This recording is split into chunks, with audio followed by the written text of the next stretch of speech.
There's going to be all kinds of messes created by physicians being forced to go into electronic medical records before those products are really where they should be. Like many physicians across the country, Cleveland doctor Conrad Lindus is worried about one of the government's latest pushes inside the medical system, digitizing healthcare. So I have to go all through these clicks. Lindus's frustration is at the center of a major debate in Washington: how to improve healthcare while reducing the costs. The federal government believes electronic medical records will be key and is paying thousands of dollars to physicians who use them to improve care. We will make sure that every doctor's office and hospital in this country is using cutting-edge technology and electronic medical records so that we can cut red tape, prevent medical mistakes, and help save billions of dollars each year.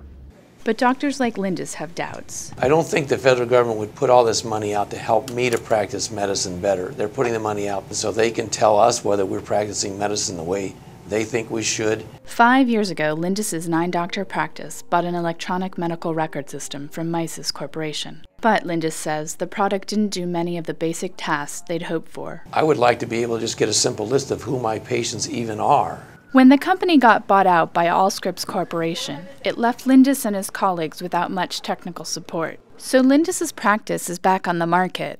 If they don't buy a new system in the next few years, the government's program will penalize them with lower reimbursements from Medicare. Got your order.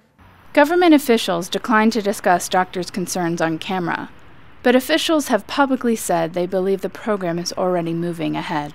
We saw, after 20 years, the rate of basic adoption of health records in primary care practices was 20%.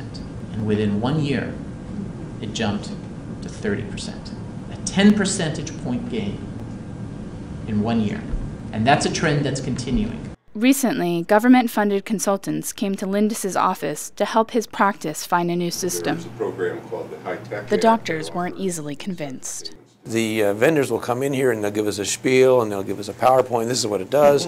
Great. We say, okay, leave it on the table here for 2 or 3 weeks. Let us use it so we know. And they won't do that.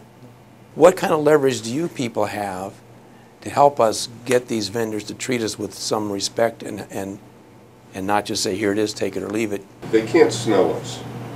And there is a tendency in the market for vendors, especially on the sales side, to say things that are unverifiable or just outright misleading. I can't offer any greater solace because there's a lot of demand throughout the country right now, and the vendors really are backed up. Lindus's colleague, Ghassan Abdallah, was also worried that today's systems don't easily transfer data. I can't talk to the clinic. I can't talk to the VA. I can't talk to UH.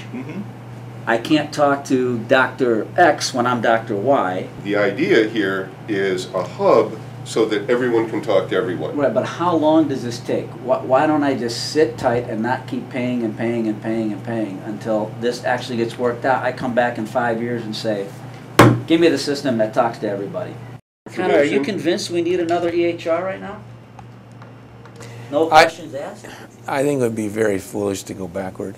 But Lindus remains wary. They tell me I'm supposed to use evidence-based medicine. Where is the evidence that shows that coming to a doctor who's using a paper chart and saying you have to use an electronic chart by the end of this year really makes patients better off? There's no proof of that. So do you keep track of the stock of these companies so you know who's going to be bought sometime soon? Metro participates. The clinic